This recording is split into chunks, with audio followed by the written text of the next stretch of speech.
Assalamualaikum warahmatullahi wabarakatuh. Perkenalkan, nama saya Muhammad Fahrul Ramdhani dari Prodi Manajemen kelas A reguler pagi dengan NIM 28921500066. Video ini saya buat untuk memenuhi tugas ujian tengah semester mata kuliah Ekonomi Syariah dengan dosen pengampu yaitu Ibu Ilvia Eriza, SPDI MPD.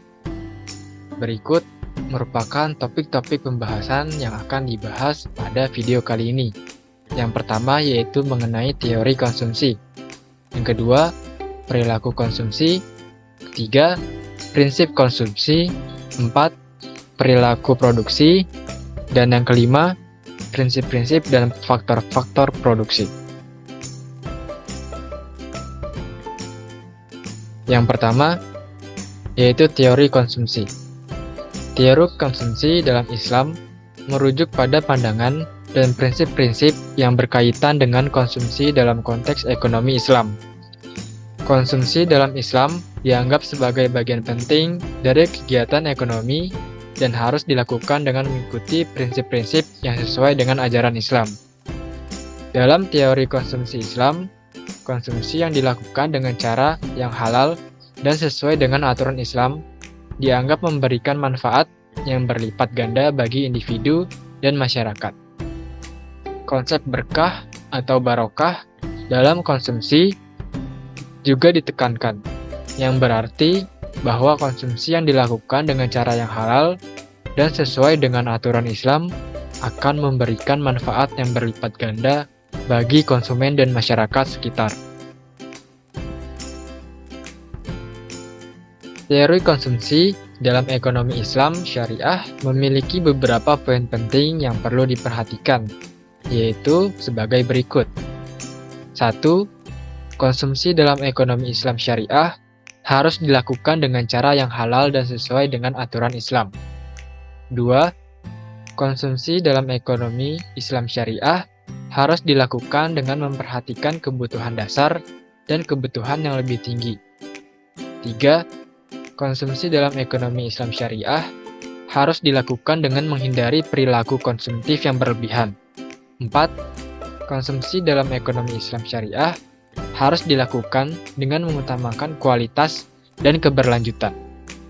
Dan yang kelima, konsumsi dalam ekonomi Islam syariah harus dilakukan dengan memperhatikan kepentingan bersama. Selanjutnya, topik kedua, yaitu perilaku konsumsi. Dalam sistem perekonomian, konsumsi memiliki peranan penting, yaitu mendorong terjadinya produksi dan distribusi. Perilaku konsumsi dalam ekonomi Islam berdasarkan pada prinsip keadilan, prinsip kebersihan, prinsip kesederhanaan, kemurahan hati, dan moralitas. Konsumsi meliputi kebutuhan, kesenangan, dan kemewahan. Kesenangan dibolehkan, asal jangan berlebihan. Tidak melampaui batas yang dibutuhkan oleh tubuh dan tidak pula melampaui batas-batas makanan yang dihalalkan sebagaimana dijelaskan dalam Al-Quran Surah Al-A'raf ayat 31.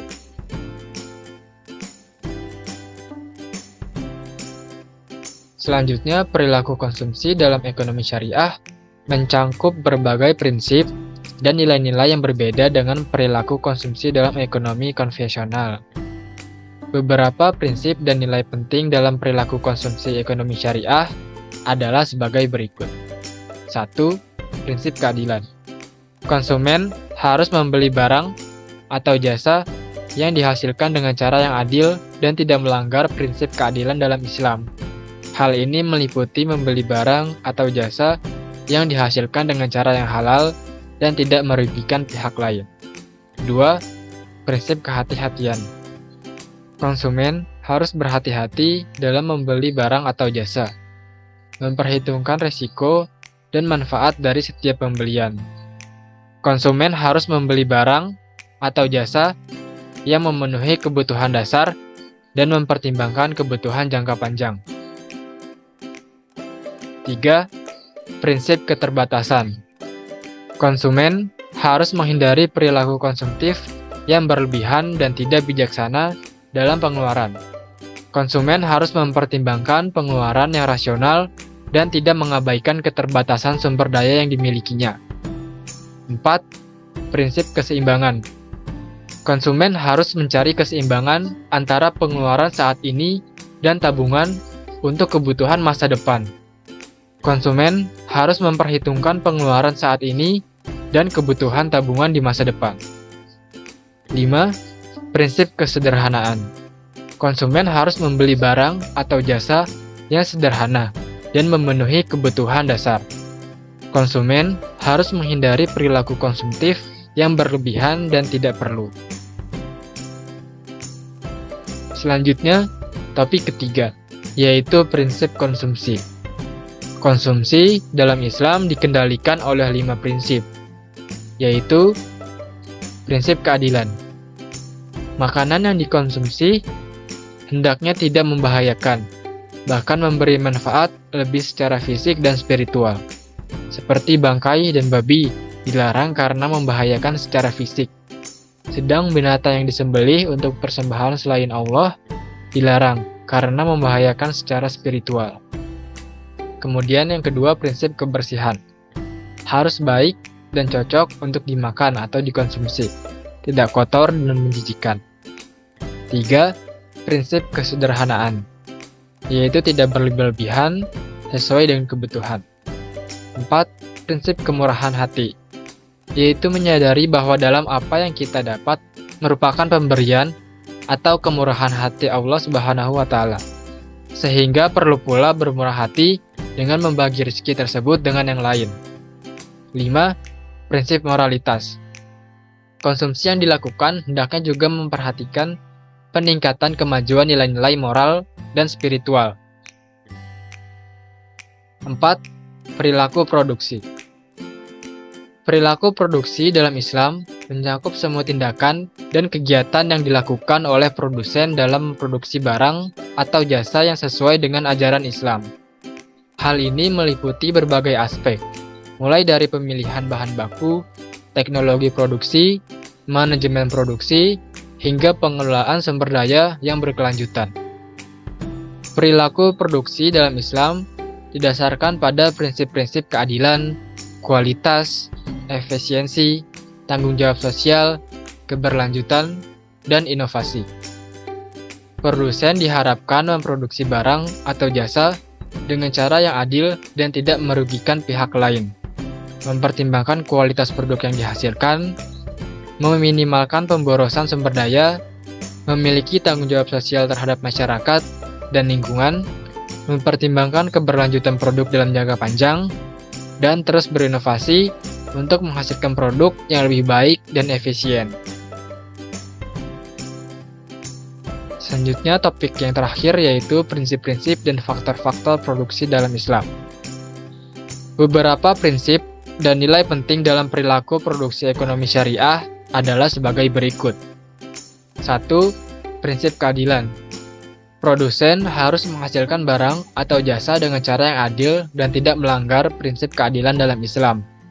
Hal ini meliputi memproduksi barang atau jasa yang dihasilkan dengan cara yang halal dan tidak merugikan pihak lain. 2. Prinsip kualitas.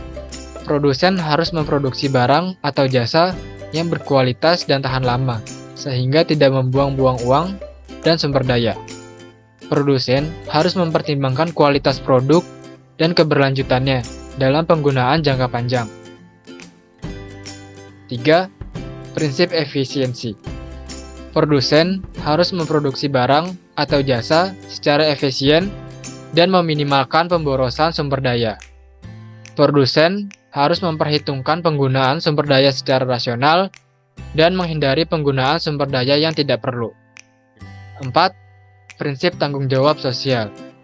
Produsen harus memiliki tanggung jawab sosial terhadap masyarakat dan lingkungan.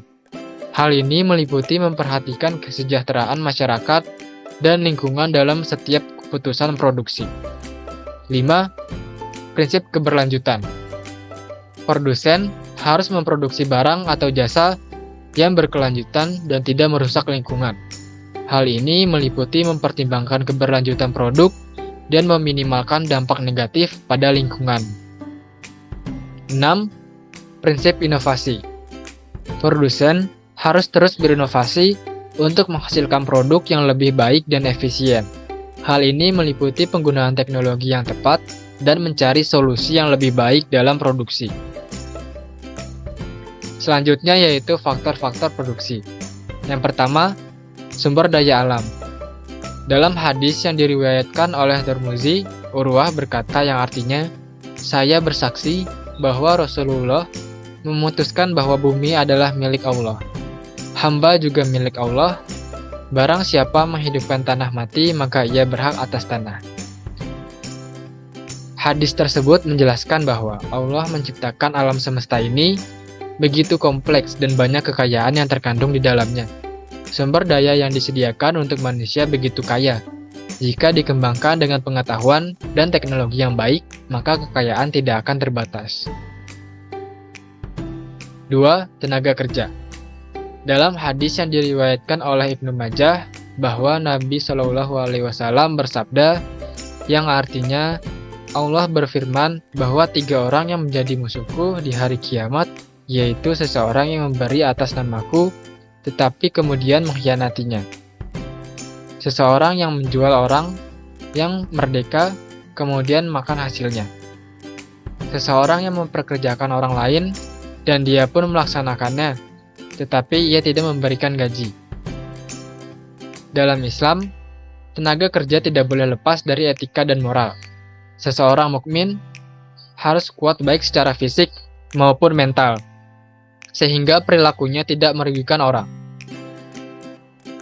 3. Modal.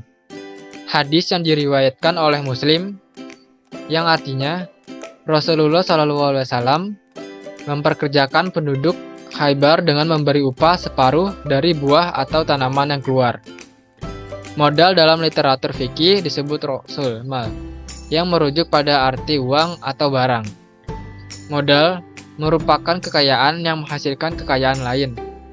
Pemilik modal harus berupaya memproduktif modalnya.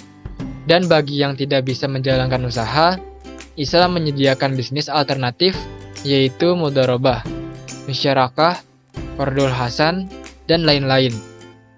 Seorang muslim dianjurkan agar memperkerjakan orang lain agar saling menguntungkan.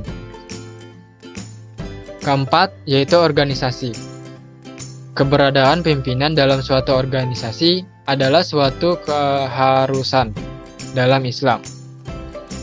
Dalam konteks manajemen sebuah perusahaan bertugas bukan hanya menyusun strategi dan diarahkan kepada pencapaian profit yang bersifat material, tetapi juga spiritual.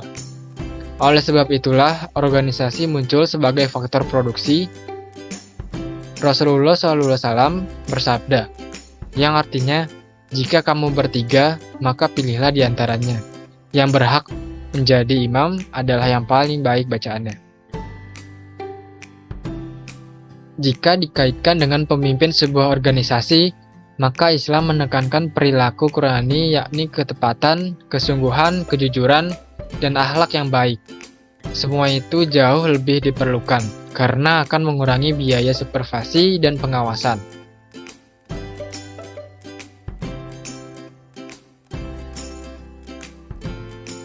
Cukup sekian dan terima kasih karena telah menonton video ini hingga akhir.